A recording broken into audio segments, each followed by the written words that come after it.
Saludos para todos, esto es quienique.com, el placer de saber, ver y oír más. Y en esta oportunidad, en nuestro Facebook Live, tenemos a un nuevo precandidato a la presidencia de la República y es el ex procurador Alejandro Ordóñez. Bienvenido. Muchas gracias por la invitación, por esta amable invitación de un medio que se ha posicionado de una manera exponencial por las redes. Sí. Muy agradable. Sí, somos nativos digitales y por ahí esa es nuestra vía. Sí, muy agradado estar acá. Muchas gracias a usted. Bueno, arranquemos. Y el mundo político, decíamos antes de entrar al aire, que el mundo político se está, sobre todo el de las campañas electorales, se está moviendo de manera dinámica y exponencial. Y usted es uno de los protagonistas de este debate. Sí, a medida que se va avanzando, que se van acercando los tiempos, que vamos acabando este año e iniciando, y al aproximarse el año electoral, pues las campañas se agitan y la opinión pública de manera similar, y se suscitan los debates y se oyen los planteamientos. Es bastante interesante y se está ya delineando lo que será el próximo año. Bien, y precisamente delineando lo que será el próximo año, usted el lunes entregó 2.204.000 firmas ante la registraduría para surtir el proceso para que luego se haga efectiva o formal su candidatura a la presidencia, pero también está haciendo acercamientos con el uribismo, bueno, desde hace mucho rato, con Marta Lucía Ramírez. ¿Eso es de cara a qué? ¿Una eventual candidato único a la presidencia o después a segunda vuelta a ver qué pasa? No, eso se impone y surge de una realidad. ¿Y cuál fue esa realidad? La convergencia del 2 de octubre del año pasado, la convergencia en la cual triunfamos nosotros en el plebiscito. En el plebiscito. Eso genera una ruta que debemos recorrer, una ruta de convergencia, de coincidencia. Entonces, en eso estamos desarrollando, hay una gran claridad de mi parte y la voluntad política para estar ahí.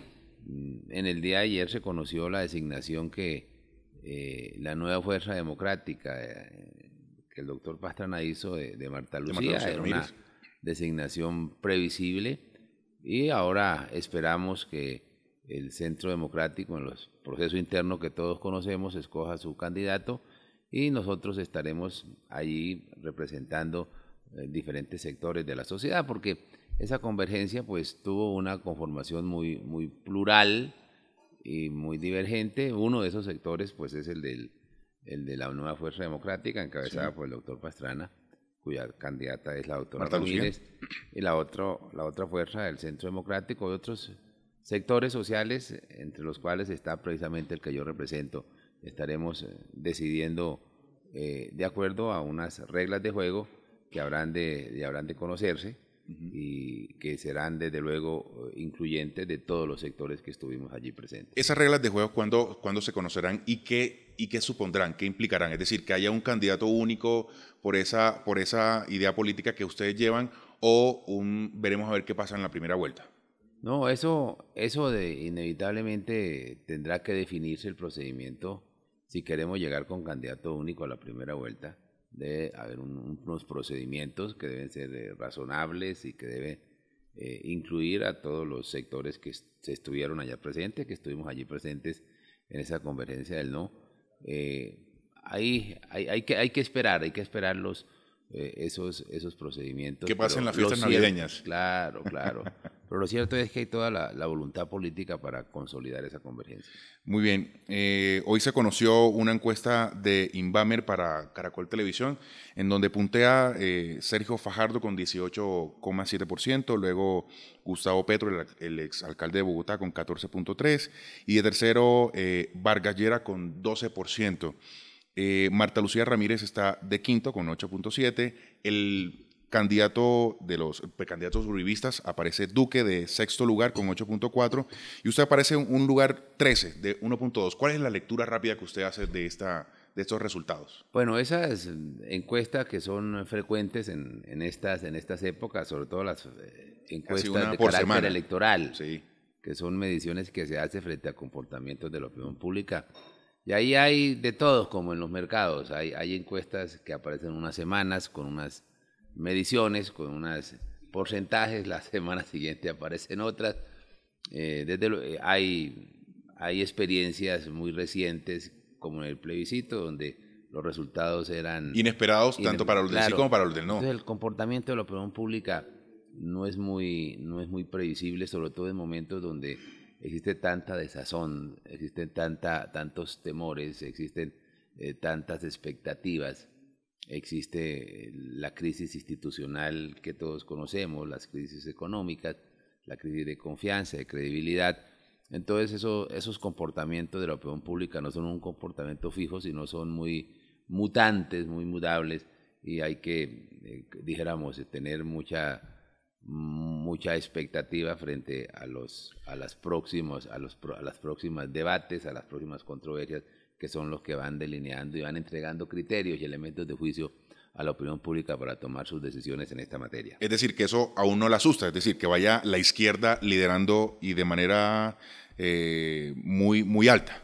Desde luego, hay una actividad, una presencia muy importante de los partidos de izquierda, encabezada por el señor Fajardo y el señor Petro y otros sectores que anuncian coincidencias, convergencias, articulaciones, pero desde luego aquí vamos a estar presenciando un alinderamiento que progresivamente se va a tornar más evidente frente a las diferentes propuestas, de los diferentes criterios que aglutinan los sectores de la opinión pública sobre temas de la importancia, de la trascendencia, de las preocupaciones ciudadanas, temas sociales, políticos, económicos, morales, en fin.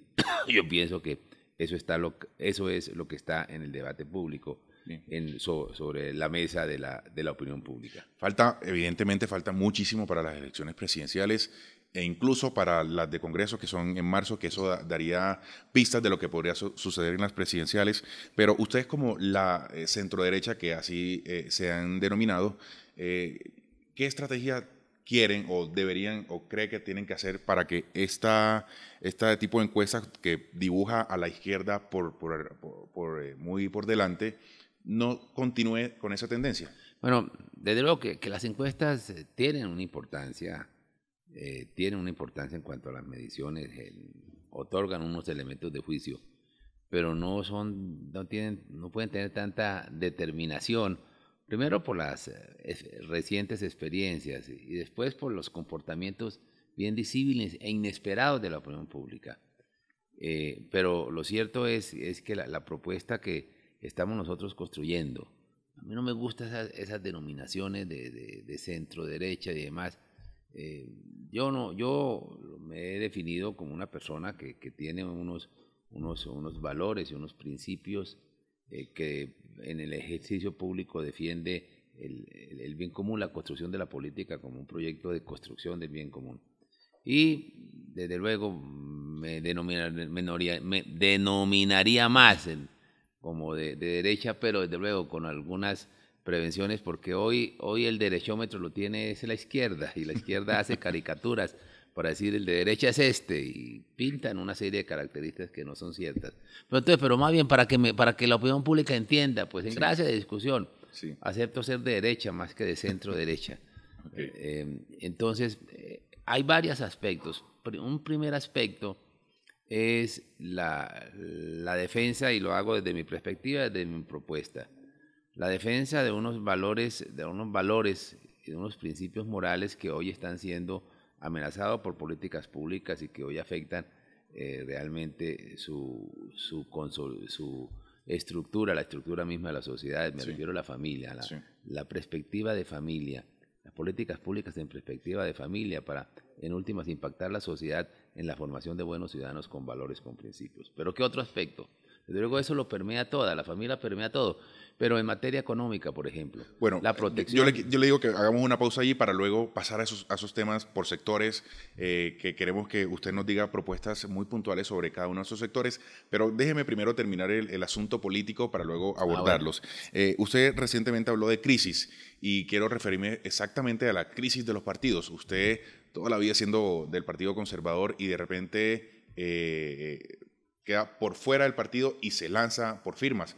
Asimismo como la candidata Marta Lucía Ramírez, conservadora de vieja data, y finalmente se salen de esa institucionalidad partidista para irse por firmas. Sí, mire, hay una crisis no solamente de los partidos. Desde luego que hay crisis de los partidos, hay crisis de la democracia partidocrática. Sí. La gente quiere participar no exclusivamente por intermedio de los partidos. Hoy la ciudadanía está muy en ebullición y muy presta a asumir, a tomar decisiones, a tener unos criterios en orden a restablecer la convivencia social.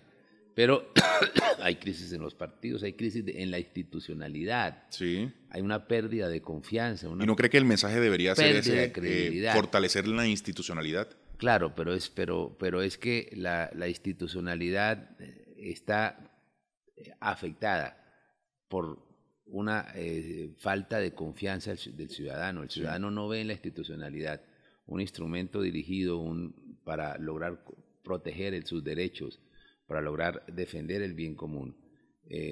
Todos estos temas que tienen que ver no solamente con la afectación originada a partir de la corrupción, sino a partir de la ineficiencia, a partir de la ineficacia, ¿sí? A partir de la carencia de posibilidades que tiene el ciudadano de elaborar, de construir proyectos de vida, de lograr satisfacer sus derechos. Ello ha generado y a eso se debe agregar igualmente Sí. la incertidumbre política que fluye a partir de los acuerdos de La Habana. Entonces, todos estos aspectos pues impactan la vida social, la vida política, la vida institucional. Incluso hay una crisis muy dramática en cuanto a la confianza que se tiene en los medios de comunicación. Hoy en día el fortalecimiento de las redes sociales es debido a la desconfianza que generan los grandes medios que hoy carecen o han perdido el monopolio de la opinión pública. Pero todo eso hace parte de la misma crisis. Era lo que en un momento se dijo, y lo dijo Álvaro Gómez, el régimen. Ese régimen hoy que ha cooptado, que ha secuestrado los derechos ciudadanos, el futuro, el bien común, ha entrado en crisis. Estamos frente a una especie... Pero ha entrado en crisis por la institucionalidad per se o por las personas que lideran esas instituciones. Hay muchas causas, hay una cantidad de causas convergentes, pero estamos frente al desfondamiento de esa institucionalidad y ante la necesaria reto que tenemos de construir una nueva institucionalidad. Yo creo que eso es un imperativo y en eso estamos de acuerdo diferentes sectores de la sociedad. Hay que restablecer, hay que restaurar, hay que reconstruir la confianza en sus instituciones, hay que rediseñar esa institucionalidad. Por ejemplo, la justicia. ¿Y cuál es su propuesta en una eventual presidencia bajo su mando? Mire, ahí hay primero un presupuesto que no podemos negar. El problema estructural de la justicia. Hoy el tema de la justicia está sobre la mesa. Sí. Por los temas de corrupción. Sí, el llamado cuartel de la toga, que es el más sobresaliente. Exacto, pero indudablemente que el problema de la justicia va más allá que los temas de corrupción. Sí. Existe la corrupción, eso es evidente. Tenemos dramáticos episodios que cotidianamente estamos conociendo, pero ahí se debe agregar el tema de la ineficiencia de la justicia, sí, de la morosidad de la justicia, sí, de la pérdida de la seguridad jurídica, de dijéramos, del daño que la Constitución del 91 le hizo a la justicia al otorgarle competencias electorales a los tribunales, sí, porque ello generó precisamente que se trasladaran los vicios de la política al ejercicio judicial. Sí. Entonces, y a eso se agrega algo más, algo que tiene que ver con la pérdida de confianza en la justicia, que es la impunidad, la ausencia de sanciones. No solamente la ausencia de sanciones, sino un hecho que es objetivo. El ciudadano no le teme a la autoridad, no le teme a la ley, no le teme a la justicia.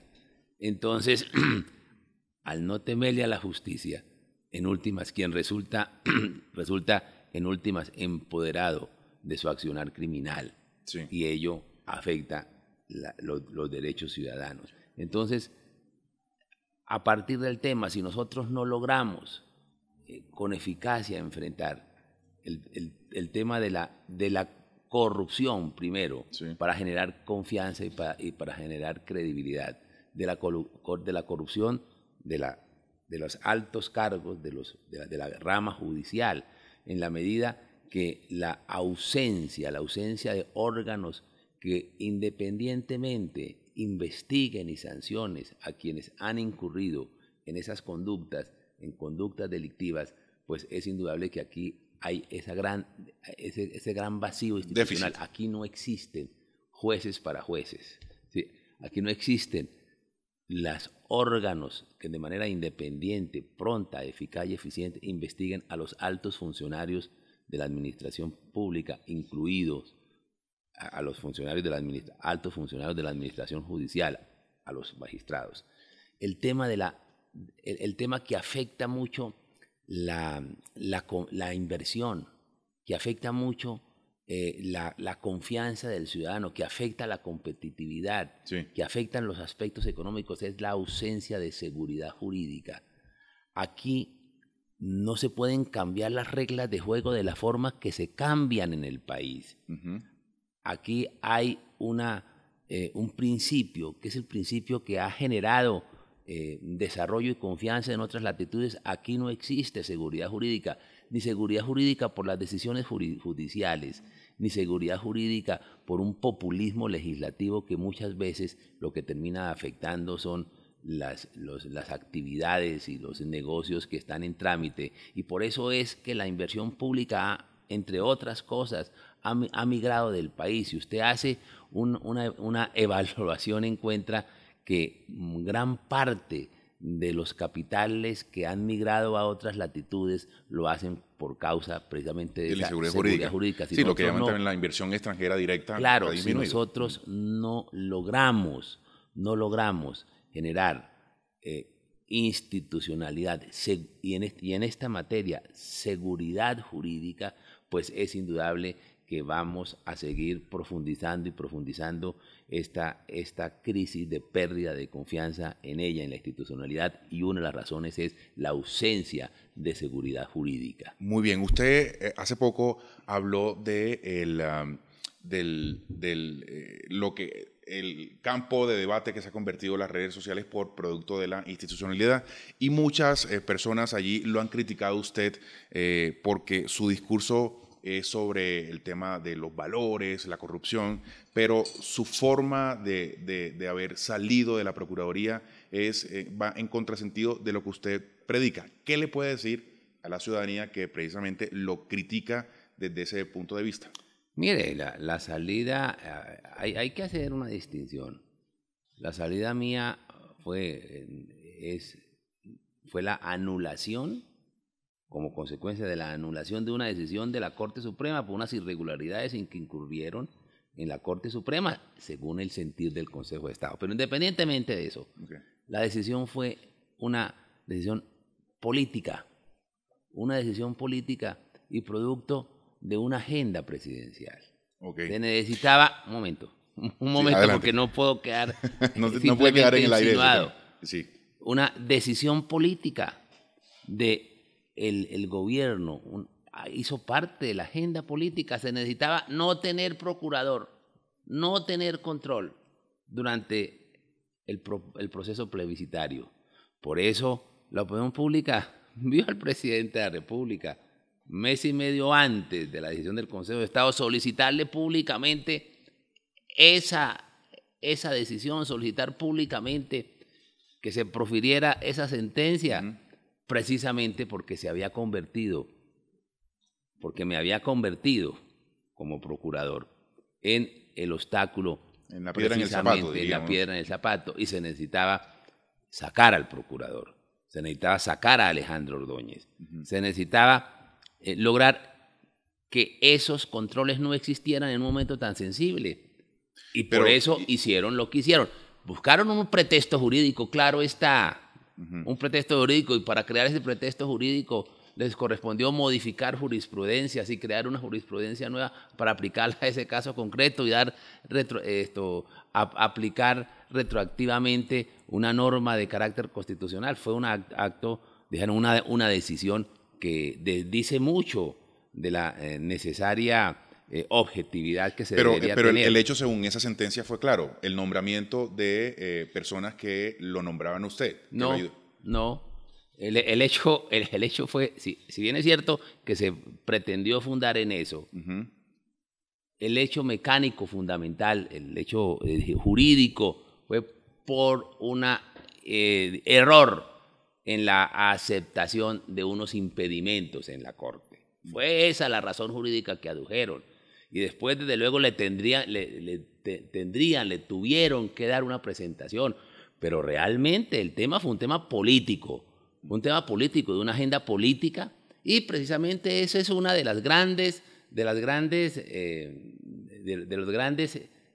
riesgos que se tiene en el actual diseño constitucional, sí, donde el presidente termina cooptando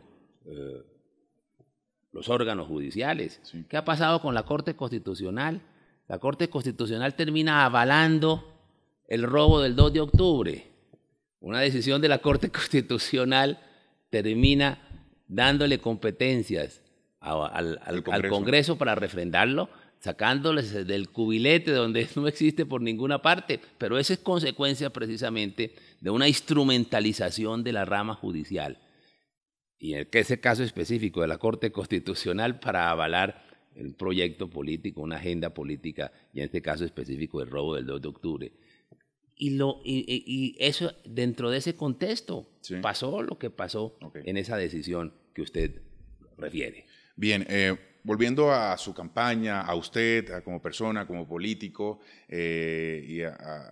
usted es considerado como un católico de esos férreos que defiende los valores morales que inculca la Iglesia, pero tiene acercamientos con cristianos de otras congregaciones, de la evangélica me refiero, el pastor Arrázola en Cartagena. ¿Cómo ha sido esa convergencia en donde la fe es una, pero la forma de hacerla es quizá distinta, por llamarle de alguna forma? Mire, porque no es un tema de carácter religioso, es un tema de carácter político. Hay unas convergencias en la defensa de unos temas de carácter social y de carácter político. Sí. Hay una decisión, hay unas actuaciones que hemos venido dando en el ejercicio de la vida pública en defensa de la familia, en defensa de la vida, en defensa del matrimonio. Y ello nos ha permitido realizar unas convergencias para no solamente plantear los temas o defender estos valores, sino a partir de allí, y observando cómo el tema de la familia lo transversaliza todo. Sí. Pues hay propuestas económicas, propuestas sociales, propuestas políticas, propuestas de otra naturaleza. No es un discurso único que se quede reducido en esa materia. Sí es lo más importante y ello lo transversaliza todos los planteamientos que lo hacemos. Y esa está tal vez una de las diferencias con muchos sectores políticos. Nosotros partimos no de una concepción exclusivamente economicista de los problemas sociales, de los problemas políticos, sino unos temas de carácter moral, pero que trascienden y permean y estar presente en los numerosos problemas que la sociedad tiene y que el ciudadano requiere que respuesta y solución frente a esos dramas. ¿Y qué le dice a aquellos ciudadanos que opinan que usted no se basa en la ley, sino en la Biblia? Mire, el ejercicio de la función pública demuestra todo lo contrario. Mis posiciones, mis decisiones se fundaron en el cumplimiento de mis deberes constitucionales y en la defensa del ordenamiento jurídico de los derechos ciudadanos. Okay. Hablando de temas concretos de qué es proteger la familia, qué es proteger el matrimonio, concretamente, ¿qué es eso? Es decir, ¿qué sí y qué no? Mire, primero hay que partir de un presupuesto que es claro. La familia es la célula vital de la sociedad. A partir de la familia se construye la sociedad. Y hay unas políticas públicas que no pueden olvidar ese aspecto, porque en últimas estaría afectando la misma esencia, el mismo contexto, la misma esencia de la sociedad. Entonces, cuando nosotros hablamos de la defensa, primero de la protección de la familia, del fortalecimiento de la familia, para permitir a la familia volver a cumplir su misión educadora. Pero eso concretamente, ¿en qué se traduce? Para volver a cumplir su misión educativa, sí. Porque es en la familia, no es el Estado el encargado de formar al ciudadano, de transmitir valores y principios. Eso es una función natural que le corresponde a la familia. Menester es restaurar y restablecer esa misión educativa para que la familia vuelva a cumplir sus roles sociales, sí, que están protegidos por el mismo ordenamiento constitucional. Entonces, allí sí hay propuestas, primero hay propuestas concretas, no solamente propuestas concretas en orden al fortalecimiento de la familia. El corazón de la familia es la mujer. Menesteres, políticas públicas concretas para permitir a la mujer cumplir esos roles. Por ejemplo, la mujer que le corresponde criar. Estamos nosotros ante un porcentaje, cerca del 40% de las mujeres que tienen hijos son cabezas de familia. Menester es que las mujeres que estén criando, esas mujeres se le debe reconocer ese tiempo, sí, como tiempo para la pensión de jubilación. Okay. Pero no solamente eso, las mujeres que sean trabajadoras, las madres que sean trabajadoras, esas madres para lograr precisamente fortalecer y cumplir esa misión en las empresas donde ellas estén trabajando, deben existir guarderías, y a esas empresas se le debe reconocer beneficios tributarios. Ya se nos está acabando el tiempo, así que le voy a hacer preguntas. Respóndeme como por frases nomás. Sí. Termine eso, pero respóndeme por frases. Y desde luego, hay igualmente que proteger la función y las competencias que tienen los padres, el derecho que tienen los padres de familia a escoger la educación de sus hijos. Y ese derecho que se tiene debe ser protegido por el Estado. Y hay, desde luego, no solamente el fortalecimiento de la familia, sino la defensa de la familia frente a políticas públicas, sí, que están amenazando esos principios de la familia. ¿Y cuáles son las políticas públicas? Sí, la pretendida imposición desde el Estado de la ideología de género, okay, para adoctrinar a la juventud. Por eso cuando nosotros hablamos no solamente de protección, sino defensa de la familia frente a las políticas públicas que están amenazando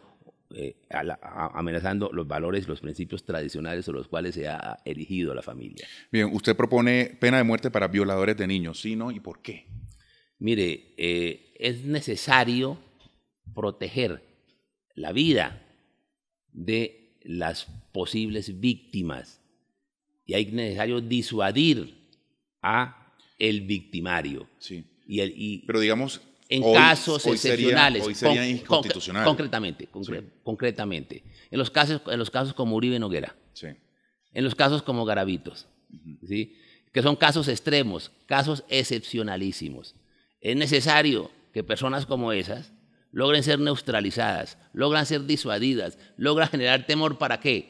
Para preservar y defender los derechos de muchos niños que serían violados y matados por personas como ellas. Aquí lo que se está protegiendo es el derecho a la vida de futuras víctimas. Aquí lo que se está defendiendo es el derecho a la vida del inocente. Frente a estos casos, a estos episodios que son episodios excepcionales, okay, y que sea inconstitucional es lo de menos.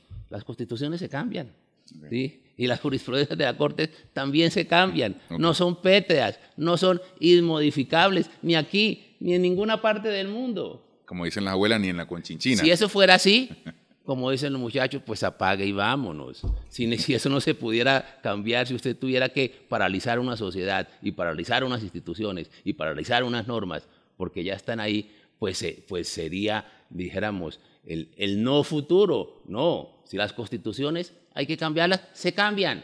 Okay. Si la jurisprudencia hay que cambiarla, se cambia. Si hay que modificar la Corte Constitucional, se hace. Bien. Preguntas rápidas para respuestas muy cortas, es decir, casi que monosílabas. FARC, ya hoy constituido como partido político. Impunidad. ELN. Entrancia a la impunidad. Bien, vamos. Sistema de salud. Ineficaz, ineficiente, deshumanizado. Sistema de educación. Problemas de de calidad. Se ha avanzado en cobertura, pero grandes problemas de calidad. Economía, hablando de empleo y ahorita que estamos entrando el tema de los salarios. Mire, gran crisis económica, desempleo, ausencia de inversión, informalidad, evasión de impuestos. ¿Sí? Paz. Frustración. Es el anhelo de todos, pero lo que se ha denominado como el proceso de paz ha traído mucha frustración al país. Ojalá se logre consolidar la verdadera paz. Relaciones internacionales, sobre todo con nuestros vecinos más próximos. Bueno, es necesario enfrentar la crisis humanitaria que genera la crisis política en Venezuela. Estados Unidos. El liderazgo de Estados Unidos debe apoyar las aspiraciones de los colombianos en la lucha contra el narcotráfico y en necesarios retos que tenemos en los aspectos económicos y sociales. Es decir, que siga impulsando la corresponsabilidad. Bien, ahí se nos quedan muchos temas por fuera, el tiempo es muy corto, los ciudadanos que nos están viendo en esos momentos tienen muchísimas preguntas.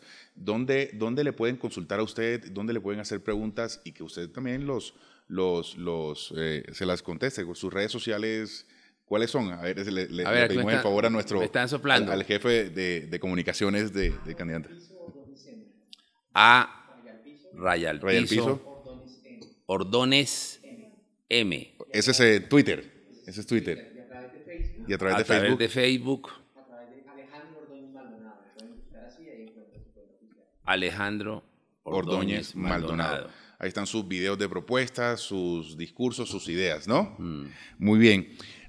A todos con los que pasan por esta mesa terminamos con una pregunta y es basada en una tradición que tiene en Chile, y es que el presidente entrante invita a un desayuno al presidente saliente.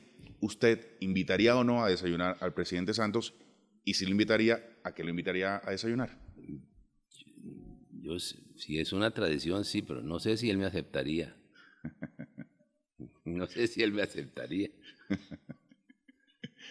Bueno, doctor Ordóñez, muchísimas gracias. Bueno, bien. Muy gentil. El doctor Alejandro Ordóñez, ex procurador general de la Nación y hoy precandidato a la presidencia de la República, estuvo con nosotros aquí en Quién y Qué, nuestro Facebook Live.